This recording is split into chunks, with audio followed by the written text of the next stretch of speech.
नमस्कार दोस्तों, स्वागत करता हूं आप सभी का हमारे चैनल पर एक बार फिर से। तो दोस्तों सीटीईटी के एग्जाम में आपका मैथ्स में रहता है, आप सभी को मालूम है कि 30 क्वेश्चन रहता है। तो दोस्तों इस 30 क्वेश्चन में जो 15 नंबर का जो पेडागोजी से क्वेश्चन पूछा जाता है, ठीक है। तो इस पेडागोजी वाला क्वेश्चन मैं आपको इस क्लास में दिखाने वाला हूं दोस्तों कि कैसे आपका पेडागोजी से क्वेश्चन रहता है, कैसे आपका गणित शिक्षण शास्त्र से सवाल रहता है और किस बेसिस पर रहता है। तो चलिए दोस्तों शुरुआत करते हैं। देखिए, 1 नंबर का जो सवाल है कि गणित सीखने के संबंध में निम्नलिखित में से कौन सा कथन सत्य है, ठीक है। तो इसका ऑप्शन जो देख सकते हैं दोस्तों कि गणित केवल कठोर अभ्यास से सीखा जा सकता है, गणित सीखने के लिए एक कठिन विषय है, आमतौर पर लड़कियां गणित में कमजोर होती है, या हर कोई गणित सीख सकता है।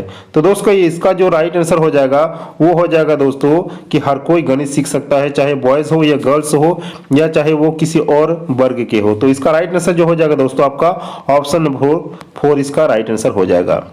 आगे का सवाल हम लोग देखेंगे दोस्तों। आगे का जो सवाल है आपका दूसरा नंबर कि किन्हीं दो पूर्ण संख्याओं का योग एक पूर्ण संख्या होता है और पूर्ण संख्याओं की इस गुण को किस प्रकार उल्लेखित किया जा सकता है, मतलब इसका नाम क्या हो सकता है। तो सहचारी गुण, आपका वितरण गुण, उसके बाद संवर्ग गुण या क्रम विनिमय गुण। तो दोस्तों इस क्वेश्चन का जो राइट आंसर हो जाएगा वो हो जाएगा दोस्तों आपका संवर्ग गुण, यानी ऑप्शन नंबर 3 इस क्वेश्चन का दोस्तों राइट आंसर हो जाएगा। आगे का सवाल है दोस्तों तीसरा नंबर सवाल। तीसरा नंबर में क्या है कि गणित शिक्षण में मूल्यांकन की प्रक्रिया है। मूल्यांकन की क्या प्रक्रिया होता है? प्रश्नावली होता है, साक्षात्कार होता है, पड़ताल सूची होता है या यह सभी होता है। तो दोस्तों गणित शिक्षण में मूल्यांकन की जो प्रक्रिया होता है वो कैसा प्रक्रिया होता है? आपका पड़ताल सूची, ठीक है। ऑप्शन 3 इस क्वेश्चन का दोस्तों राइट आंसर हो जाएगा। चलिए आगे का सवाल देखेंगे। नंबर 4 में क्या है कि विचार विमर्श का महत्व है, ठीक है। विचार विमर्श का महत्व है क्या? लिखित परीक्षाओं में, मौखिक परीक्षाओं में, प्रयोगात्मक परीक्षाओं में या उपयुक्त सभी। तो दोस्तों इस क्वेश्चन का जो राइट आंसर हो जाएगा वो हो जाएगा आपका दोस्तों ऑल ऑफ दीज, यानी उपयुक्त सभी, ठीक है। चलिए 5 नंबर सवाल देख लेते हैं। 5 नंबर में क्या है कि कौन सा बेन हेले के ज्यामितीय तर्क के सिद्धांत का चरण स्तर नहीं है? विश्लेषण, दृश्यीकरण, उसके बाद स्वयं सिद्धि और मूर्त संचालन। तो दोस्तों इस क्वेश्चन का अगर आप लोग जवाब को जानते हैं तो इसका आंसर दीजिएगा आप लोग दोस्तों नंबर 3 यानी स्वयं सिद्धि, ठीक है। ऑप्शन 3 इस क्वेश्चन का दोस्तों राइट आंसर हो जाएगा। आगे का सवाल हम लोग का है दोस्तों 6 नंबर सवाल। 6 नंबर सवाल आपका बहुत इंपॉर्टेंट है और बहुत बार पूछा गया आपके एग्जाम में। तो गणित में उपलब्धि का होने का कारण क्या हो सकता है? लिंग हो सकता है, सामाजिक सांस्कृतिक पृष्ठभूमि हो सकता है, गणित का स्वरूप हो सकता है या व्यक्ति की स्वाभाविक क्षमता हो सकता है। तो दोस्तों गणित में उपलब्धि कम होने का कारण जो हो सकता है वो व्यक्ति की स्वाभाविक क्षमता हो सकता है। तो इस क्वेश्चन का जो राइट आंसर हो जाएगा दोस्तों आपका ऑप्शन नंबर 4 इसका राइट आंसर हो जाएगा। आगे का सवाल है 7 नंबर सवाल।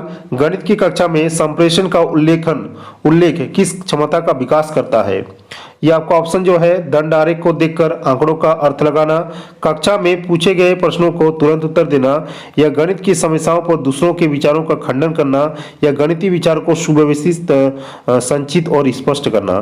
तो दोस्तों इस क्वेश्चन का जो राइट आंसर हो जाएगा वो हो जाएगा दोस्तों आपका गणितीय विचार को सुव्यवस्थित, संचित और स्पष्ट करना, यानी ऑप्शन 4 इस क्वेश्चन का आपका राइट आंसर हो जाएगा। आगे का सवाल है दोस्तों आपका 8 नंबर सवाल। 8 नंबर में क्या है चलिए देख लेते हैं। बच्चों को गणित सरल एवं रुचिकर लगे इसके लिए एक शिक्षक को निम्न में से क्या उपाय करना चाहिए? गणित में मनोरंजन को स्थान देना, क्रियात्मक कार्यों का प्राधान्यता देना, बच्चों को ज्ञान प्रदर्शन के लिए उचित अवसर प्रदान करना या उपयुक्त सभी। तो दोस्तों इस क्वेश्चन का जो राइट आंसर हो जाएगा वो हो जाएगा आपका दोस्तों 8 नंबर का 4 यानी उपयुक्त सभी, ऑल ऑफ दीज, ठीक है। चलिए आगे का सवाल हम लोग देखेंगे 9 नंबर सवाल। 9 नंबर में क्या है कि निम्न में से कौन सा प्राथमिक विद्यालय की पाठ्यचर्या का हिस्सा नहीं है? ठीक है, नहीं भूला है। तो नियमित द्विम आकृतियां, टेसिलेशन, रैखिक समीकरण या आपका भिन्न। तो इनमें से जो प्राथमिक विद्यालय की पाठ्यचर्या का हिस्सा नहीं है वो हो जाएगा दोस्तों आपका नियमित द्विम आकृतियां, यानी ऑप्शन 1 इस क्वेश्चन का राइट आंसर हो जाएगा। आगे का सवाल है दोस्तों आपका नंबर 10। नंबर 10 आपका क्या है कि एनसीएफ से है, राष्ट्रीय रूपरेखा पाठ्यचर्या। तो एनसीएफ 2005 के अनुसार प्राथमिक स्तर पर गणित शिक्षण का उद्देश्य निम्न में से कौन सा नहीं है?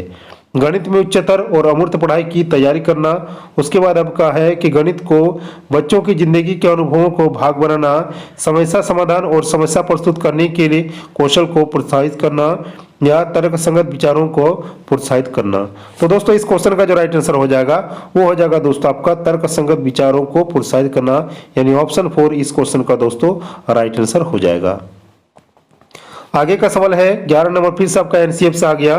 तो एनसीएफ 2005 के अनुसार अनुशंसा के अनुसार प्राथमिक विद्यालयों का गणित पाठ्यक्रम कैसा होना चाहिए? छात्रों को प्रोग्रामिंग गणित के लिए तैयार करने वाला होना चाहिए, या छात्रों के प्रतिदिन के अनुभव से संबंधित होना चाहिए, या कार्यविधि के ज्ञान पर केंद्रित होना चाहिए, या गणितीय संकल्पनाओं में कठोरता देने वाला होना चाहिए? तो दोस्तों इस क्वेश्चन का जो राइट आंसर हो जाएगा वो हो जाएगा दोस्तों आपका ऑप्शन 2, यानी छात्रों के प्रतिदिन के अनुभव से इसको संबंधित करना चाहिए, यानी ऑप्शन 2 इस क्वेश्चन का दोस्तों आपका राइट आंसर हो जाएगा। आगे का सवाल है दोस्तों आपका 12 नंबर में क्या है कि गणित की पाठ्य पुस्तक में विभिन्न प्रकरणों में खंड अभ्यास समय को समावेशित करने का उद्देश्य है।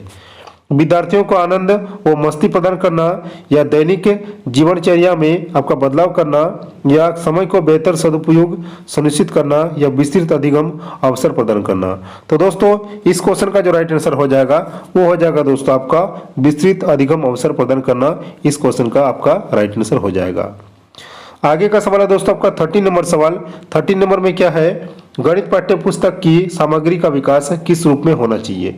अभ्यास रूप में होना चाहिए, तर्क संगत रूप में होना चाहिए, समस्याओं के रूप में होना चाहिए, या आधुनिक गणित के रूप में होना चाहिए? तो दोस्तों इस क्वेश्चन का जो राइट आंसर हो जाएगा वो हो जाएगा दोस्तों आपका तर्क संगत रूप में। ठीक है, तो गणित पाठ्यक्रम की पुस्तक की सामग्री का विकास किस रूप में होना चाहिए? आपका तर्क संगत रूप में, यानी ऑप्शन 2 इस क्वेश्चन का दोस्तों आपका राइट आंसर हो जाएगा। आगे का सवाल है 14 नंबर सवाल। 14 नंबर में क्या है कि गणित में सीखने के प्रतिफल इसीलिए विकसित किए गए हैं ताकि क्या होना चाहिए कि वर्ष के अंत परीक्षाओं के लिए बच्चों को तैयार किया जाए। 2 नंबर में है कि गणना के लिए बच्चों को लघु विधियां बताई जाए। 3 नंबर में है विभिन्न शैक्षिक सर्वेक्षणों में बच्चों की उपलब्धि बढ़ाई जाए। तो 4 नंबर में है बच्चों द्वारा हासिल की जाने वाली कक्षावार दक्षता और कौशल को परिभाषित किया जाए। तो दोस्तों इस क्वेश्चन का जो राइट आंसर हो जाएगा वो हो जाएगा दोस्तों आपका बच्चों द्वारा हासिल की जाने वाली कक्षावार दक्षता और कौशल को परिभाषित किया जाए, यानी ऑप्शन 4 इस क्वेश्चन का दोस्तों आपका राइट आंसर हो जाएगा। आगे का क्वेश्चन है और ये हमारा लास्ट क्वेश्चन है दोस्तों। ठीक है, तो निम्नलिखित में से कौन सा डीन्स के सिद्धांत का नियम नहीं है? ठीक है, डीन्स का सिद्धांत नहीं है। कौन सा नियम नहीं है? गणितीय परिवर्तनशीलता नियम, रचनात्मक नियम, गतिक नियम, या आपका उत्क्रमणीयता प्रतिवर्ती नियम। तो दोस्तों इस क्वेश्चन का जो राइट आंसर हो जाएगा वो हो जाएगा आपका उत्क्रमणीयता प्रतिवर्ती नियम, यानी ऑप्शन 4 इस क्वेश्चन का दोस्तों आपका राइट आंसर हो जाएगा। तो टोटल क्वेश्चन जो था आपका दोस्तों, क्वेश्चन जो था आपका 15 को क्वेश्चन था, और 15 क्वेश्चन में दोस्तों आपका कितना स्कोर आ रहा है दोस्तों, ये आप लोग दोस्तों कमेंट बॉक्स में नीचे जरूर से जरूर कमेंट कर दीजिएगा। ठीक है, तो मिलते हैं नेक्स्ट वीडियो में किसी और टॉपिक के साथ, तब तक के लिए जय हिंद, वंदे मातरम।